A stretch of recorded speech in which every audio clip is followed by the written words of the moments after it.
Pararara, pararara, pararara. Bom dia, sétimo ano, tudo bem com vocês? Chegando aqui nesse clima que eu não sei se é de São João, que é de começo próximo de recesso, se é de friozinho de manhã, ou muito café, eu não sei, mas vamos lá. O que eu sei é que a aula de hoje do sétimo ano vai ser uma continuação, né? Estou aqui de volta, professor Armando Pérez, para mais uma aula de sustentabilidade, né? Então, trabalhando sempre ali na proximidade com a geografia, com a biologia, tá? Então, de forma geral, a gente vai voltar com aquele tema que foi as planícies, né? Então, a gente já falou de área de morro, já falou também, né? Já começou a falar sobre planícies e hoje a gente vai fechar esse tema. Então, aqui comigo hoje eu trouxe a professora Iolanda. Dá o teu bom dia para o pessoal do sétimo ano.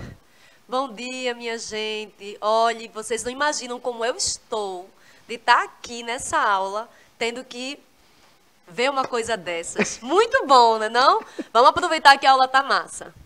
Vamos embora. É isso aí. É o clima de segunda-feira, sempre aí essa alegria. Então, vê só, pessoal. A gente está aqui também com Késia, né, que está aí aqui, ó, fazendo a transposição para as libras, né? E lembrando aí, antes de começar, tem sempre aquele recadinho que é para vocês que ainda não tem o aplicativo do Educa Recife baixarem, né? Billy colocou aí os QR Codes, né? Você baixa esse aplicativo, tem lá as aulas, passa reprise, vai lá também no canal do YouTube, né? Curte, compartilha as aulas, passa para os coleguinhas. Então é importante, né, a gente manter esse canal. Aproveitando também para dar um bom dia para os colegas e as colegas professores e professoras, né, que estão aí sempre nessa rede de apoio para a gente, tá? Então vamos embora aí. A gente vai começar recordando a nossa aula, né? Olha aqui na tela para vocês. Então a gente vai falar, né? A gente já falou de morros e a gente vai falar de planícies. Então lembrando que as planícies elas estão relacionadas, né? Normalmente é uma área de deposição, né? Uma área onde os sedimentos eles vão ser depositados. E aí a gente tem, né? Eu trouxe para vocês 3 tipos de planícies. São as planícies aluviais e fluviais, né? As planícies lacustres, né? Que são dos lagos, e as planícies costeiras, né? Que são as planícies da água, né? Ou do mar, né? Que são as planícies que são formadas pelas correntes marítimas ali, pela dinâmica do mar, ok? E aí essa imagem está só para recordar, né? Vocês veem a planície aí na área mais baixa, então todo o sedimento que tem nessa área ao redor vai ser depositado nessa região aí, beleza? Então, já que a gente recordou isso, eu trouxe alguns exemplos para vocês. A gente falou do Pantanal e falou da planície amazônica, né, da planície do Rio Amazonas. E aí detalhamos, né, a planície dos Pampas, né, os campos sulinos, os Pampas gaúchos. Né, tá aí a imagem para vocês. E aí eu tenho uma pergunta. Alguém lembra o nome desse morrinho que tem aí atrás? É um nome bem específico, tá? E o nome lembra um salgado, né? O salgado mais popular de todas as festas brasileiras. Então, daqui a pouco eu falo para vocês, né, qual é o nome desse elemento que vai ser único, né? Vai ser único, né? Esse nome é específico para essas áreas de pampa, beleza? Então, daqui a pouco a gente lembra isso. Então, a partir de agora a gente vai falar sobre mais uma grande planície do mundo, né? Eu preferi focar no continente americano, então a gente falou do Pampa, e agora a gente vai falar dessa área aqui, ó, que está na América do Norte, né? A chamada América anglo-saxônica, que é a grande planície americana. Então, essa norte-americana, essa grande planície, ela vai ter uma área que vai pegar desde a maior parte, como vocês estão vendo aí, está nos Estados Unidos, né? Para quem não conhece, esse é o mapa, né? Esse país que está aqui em destaque no meio é os Estados Unidos. Essa mancha verde que vocês estão vendo aí é a área que vai compreender a grande planície norte-americana, tá? Então pega um pedacinho também aqui do Canadá e uma pequena partezinha aqui no México, mas a maior parte né, vai estar localizada nos Estados Unidos.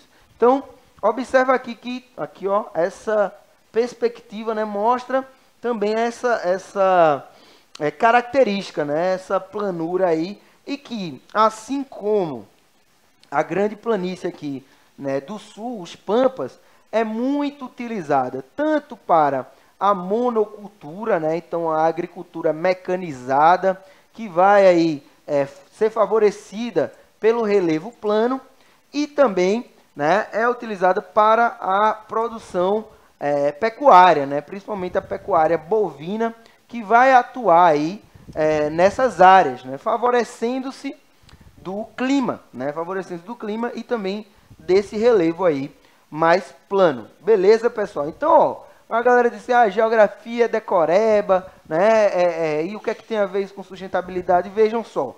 Então, a qualidade natural dessa região vai dar também os impactos que essa área vai sofrer, né? E aí não precisa decorar, meu aluno, né? Não precisa decorar, minha aluna. Por quê? Porque, de acordo com essas características, os impactos eles vão ser os mesmos, tanto aqui na América do Sul, quanto na América do Norte também. Tá? Por quê? Porque o tipo de atividade econômica, o tipo de exploração da natureza vai ser o mesmo. Claro que as espécies vão ser diferentes, mas esse tipo de impacto, né, e a gente vai ver já já naquele esquema, naquele infográfico que a gente tem aqui, vai dizer isso. Ó, então, aqui algumas informações sobre essa região. Vê aí na tela, ó. A gente vai ter, né, a Grande Planície, que está localizada, tem aí a bandeirinha dos Estados Unidos e do Canadá. As pradarias, né, que é o tipo de bioma dessa área, né, vai ser um bioma de pradaria, ok? Como a gente chama aqui Pampa, né, Campo Sulino, lá no norte a gente chama de pradaria. E a vegetação tradicional dessa área vão ser o quê? As gramíneas, né, que é aquela vegetação natural ali baixa, né, com pequenas árvores espaçadas.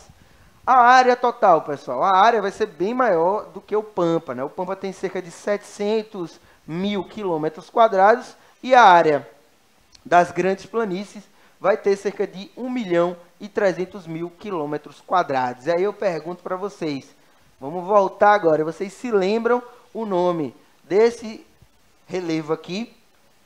Eles são os relevos de coxilhas. As coxilhas são esses pequenos montes que a gente tem, né, no Pampa Gaúcho. Beleza? Então foi só para a gente seguir a nossa aula já trazendo essa informação aí, relembrando a vocês que isso a gente falou na aula passada. Beleza? Então, ó, observa aqui as principais atividades econômicas que vão se desenvolver na área das grandes planícies. Então, essas atividades econômicas, elas são, uma delas é histórica, né, que é a relação com a caça e principalmente a caça do bisão. O que é o bisão? Vou aqui mostrar para vocês. É este belo animal aqui, ó, observa, que é um tipo de bovino, né, característico dessa região, tá? E historicamente, durante a ocupação dessa área, eles foram caçados. Eles são muito importantes para os povos originários da região norte, tá? E simbolizam o inverno, inclusive, né? Para esses povos aí, está relacionado também ao inverno, tá? Então, o bisão é esse animal aí, ele foi historicamente caçado, né? Ele foi dizimado pelos povos que ocuparam essa região aí, a região da Grande Planície, tá? Então, eles eram caçados, eles eram, na verdade, exterminados, né? E deixados ali ao léu. Beleza? Então, vamos voltar aqui para os tipos de impacto que essas planícies vão sofrer.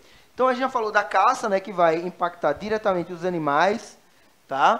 Para serem substituídos por outros bovinos, e aí esses bovinos vão ser o gado de corte. A gente tem a agricultura, e lá nos Estados Unidos, vocês vão ver isso no 8º ano, a gente tem nessa região um sistema produtivo chamado cinturões agrícolas. E esses cinturões eles estão relacionados à alta tecnologia. E aí é onde a gente reflete sobre os impactos nessas áreas. Por quê? Porque os impactos eles estão relacionados à monocultura de trigo, de milho e de soja. Né? De trigo, de milho e de soja, que vão ser culturas que vão utilizar bastante fertilizantes, agrotóxicos, né? E isso vai impactar tanto o solo quanto a hidrografia da região. Então, esse tipo de atividade, né, é uma atividade altamente de alto nível de poluição, porque utiliza muitos produtos químicos. Além disso, existe o solo, ele fica extenuado, ele vai ter os seus nutrientes drenados, né, utilizados, né, por essas plantas, né, por essa rotatividade muito alta de produção, então fazendo com que o solo ele também empobreça, né, gerando aí a possibilidade de desertificação. Né? Desertificação é um processo que está relacionado à perca dos nutrientes no solo. Beleza, pessoal? Eu falei para vocês também que a gente vai ter nessa região a pecuária extensiva. A pecuária extensiva é justamente aquela pecuária que o gado ele fica pastando lá em uma área muito vasta. Então você vai ter aí o uso da terra, né, para latifúndios, né? Então você vai ter essas terras retiradas, né, das populações tradicionais e utilizadas para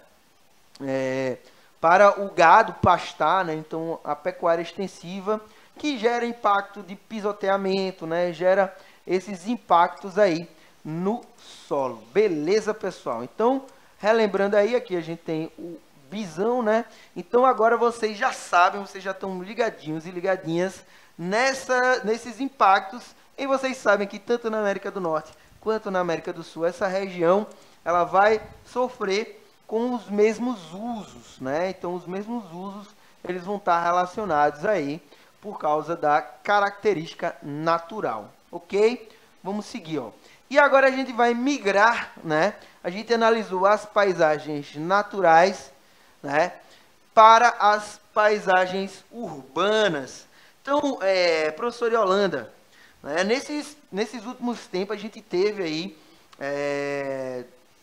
inundações na nossa cidade, né, e você participou, né, auxiliando essas pessoas. Então, fala pra gente aí como foi a perspectiva, em que bairro tu tivesse, né, quais foram os danos que a população sofreu, tua visão enquanto pessoa que atuou, né, nesse processo de inundação. Fala aí pra gente.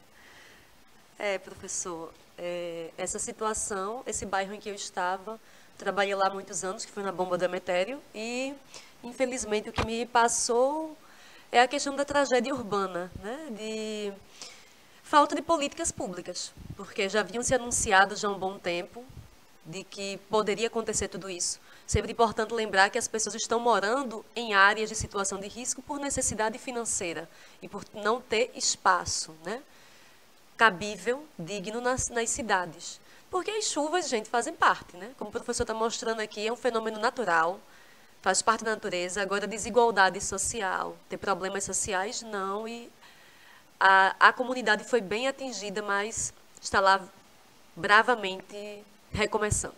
Que bom, valeu, Yolanda. Então, vê, pessoal, a cidade, né, como a gente já viu, o Recife, ele está relacionado à região de morro, né, às áreas de morro, nas proximidades de planícies hidrográficas, né? Então, o nome do Recife é a Veneza brasileira. E aí, quando as chuvas nas cabeceiras, nas nascentes dos rios, elas vão se acumular, né? Então, todo o rio, toda a extensão da bacia hidrográfica vai receber um fluxo maior de água, né? E isso vai caracterizar o período das cheias, né? E essas cheias vão causar enchentes. Já já a gente vai ver a diferença entre enchente, inundação e alagamento, né? Que quando a gente vê as notícias, A gente escuta falar, aconteceu, os alagamentos em Recife estão complicando o trânsito, mas será que alagamento é a mesma coisa que enchente, que é inundação? Né? Então a gente vai ver isso já já. Por exemplo, essa imagem aqui, vocês acham que é simplesmente uma enchente ou uma inundação? Né? Ou é alagamento, ou é tudo junto, é a mesma coisa. Né? Já já a gente vai ver. A gente tem outra aqui, né? Outra imagem.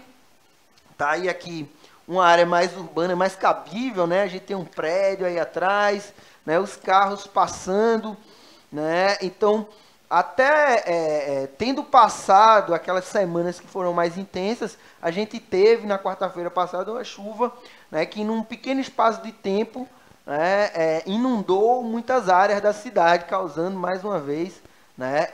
Esses transtornos, beleza? Então, ó, eu trago aqui para vocês aí a pergunta: por que a gente tem a água, ela sobe tão rápido na nossa cidade, né? Então, muita gente associa diretamente ao problema do lixo nos bueiros, né? Tá cheio de lixo, aí entope o bueiro e a água não tem como escoar. Mas será que é só isso, professor? Vamos pensar de uma forma mais ampla, né? Nos bairros, por exemplo, com os bairros mais que recebem mais aparelhos urbanos, ou seja, que vão ter mais asfalto, mais prédio, tem como consequência o quê? A menor quantidade de áreas verdes, né? A menor quantidade de solo exposto, né? De solo aberto. E o que é que isso vai trazer como consequência? Observa aqui na imagem, né? Nesse esquema que eu trouxe para vocês. Então, a gente tem aqui o ponto 1, tá aí mais à esquerda da imagem, né? A chuva caindo, onde tem aí os prédios, né? A chuva cai e às vezes ela cai em grande volume, né, de chuva num pequeno espaço de tempo, como foi o caso da quarta-feira, tá? E aí a área onde ela vai cair, ela vai estar o quê? Impermeabilizada. Ou seja, as regiões elas vão dificultar a infiltração da água no solo. Então, essa impermeabilização, ela faz com que a água ela escoe numa velocidade mais elevada, né? Por quê? Porque ela vai encharcar o asfalto e o resto vai escoar ali. É diferente de quando a água ela infiltra diretamente no solo exposto. Por quê? Porque o solo exposto ele vai ter uma capacidade de absorção muito maior. Então, essa capacidade de absorção, além disso, está relacionada ao quê? Está relacionada às árvores, né, que vai diminuir a ação do pingo d'água no solo, né, então diminuir a erosão, vai ajudar a absorver mais as águas, né? A relação com os lençóis freáticos também, né? Então, quando a água ela infiltra num solo exposto, ela já vai alimentar diretamente o lençol freático, tá? Então, existem mecanismos naturais que vão cuidar de escoar essa água. Mas mesmo com esses mecanismos naturais, a gente vê, né, em lugares de paisagem majoritariamente natural, a gente vê que ocorre também. Por quê? Porque a natureza ela tem esses eventos, a gente está vivendo um período de eventos climáticos extremos, não é? Então, mesmo em áreas naturais, não é muito comum acontecer anualmente, como a gente vê aqui na zona urbana, mas ocorrem deslizamentos, ocorrem inundações, porém, na área natural, ela já está acostumada, vou colocar bem muitas aspas aí, mas já flui de uma forma mais equilibrada, digamos assim. Então, na área urbana, o que é que vai acontecer? Volta aqui, por favor, para a imagem. O que é que vai acontecer? A água ela vai escoar com maior velocidade para o leito dos rios. E isso vai causar, né, dependendo de como está a situação do leito, se está com muita água, assoreado, né, está ali com muito sedimento no leito do rio, vai fazer com que o nível do rio suba muito rápido. E aí a relação entre rio e os esgotos da cidade, como a gente já falou, né, entre o rio e as marés também, se a maré estiver alta, faz com que as áreas mais urbanizadas alaguem, né, com maior facilidade. E aí a gente passa, eu já vou avisando que a imagem ela não está aqui, ó. Qual é a diferença entre enchentes, alagamentos e inundação? Então, a imagem está meio borrada aí, mas nessa distância está até bom para vocês. As enchentes, né? A gente tem aqui o nível do rio, tá? O alagamento vai ser esse processo aqui, ó. Isso aqui é um alagamento. As enchentes é como a gente chama o aumento do volume dos rios, né? Então, as enchentes, elas deveriam acontecer e as áreas que as águas vão ocupar não deveriam ter gente morando, né? Mas a gente sabe que as cidades, historicamente, elas se desenvolveram, né? Grandes civilizações se desenvolveram ao longo de rios, né? Então a gente tem aí na história, tem os egípcios, tem os povos da Mesopotâmia, né? A China, né? A civilização cínica, né? Que deu origem à China, também era chamada de civilização hidráulica, tá? Por quê? Porque foi a forma que esses povoados, né? Esses povoamentos conseguiram crescer e desenvolver nessa proximidade com os rios. Então isso aqui é o considerado alagamento, é quando a gente tem, né, a presença de água nas ruas, tá? Então aquela rua ela está alagada.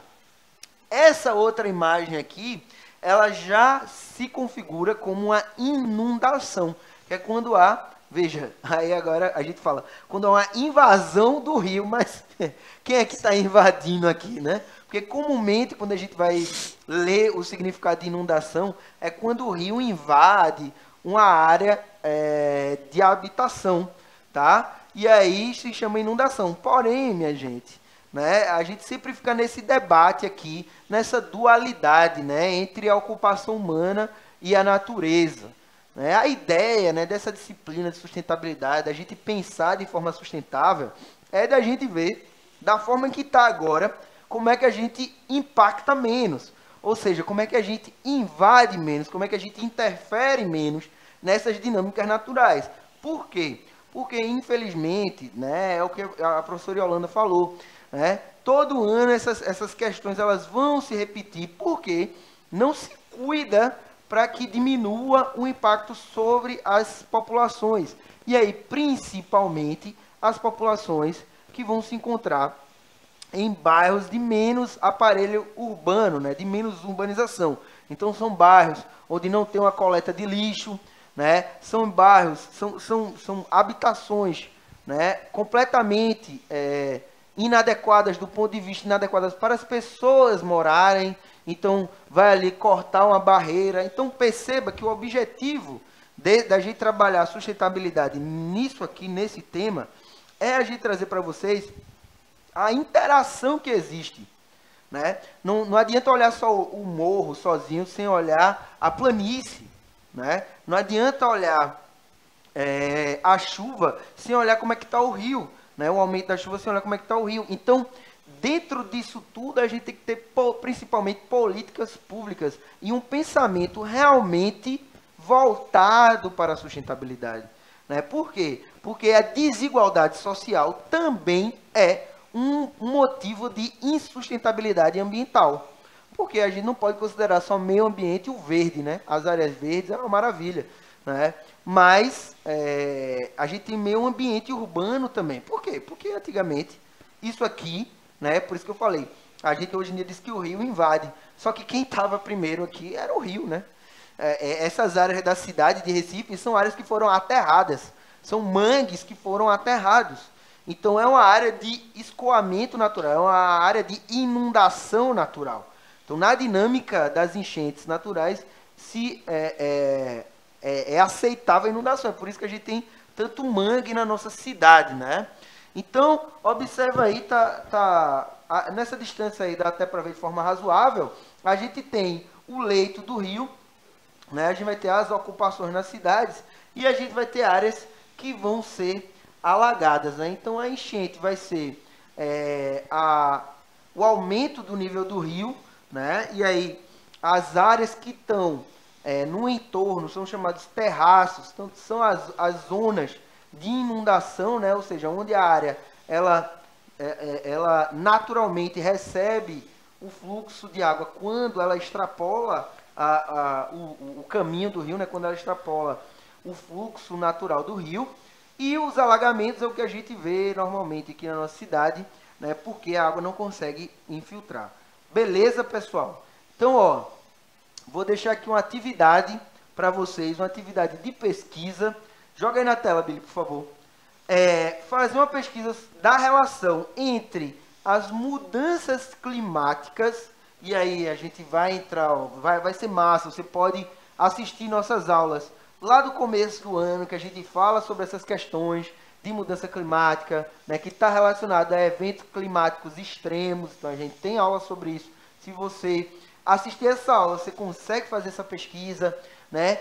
E depois pode ser debatido em sala de aula, vocês podem mandar para a gente qualquer dúvida, tá? Na página do YouTube ou mesmo aqui no nosso chat. Beleza? Eu vou agradecer muitíssimo a professora Yolanda pela vinda dela aqui para nossa aula, para brilhantar a nossa aula realmente. Né? Subir a audiência. Com certeza. Dê o seu tchau, tchau para a galera aí, Yolanda. Tchau, gente. Continuem se cuidando, viu? Lembrem que a gente ainda está em pandemia. Beijo. É isso aí, né? Teve o São João, vai ter o São Pedro agora, né? Vai ter o São São Pedro. Pedro ainda, então vamos cuidar, né? E brincar assim, mas com cuidado, com responsabilidade, beleza? Eu agradeço demais a atenção de vocês. Até a próxima aula. Tchau, tchau.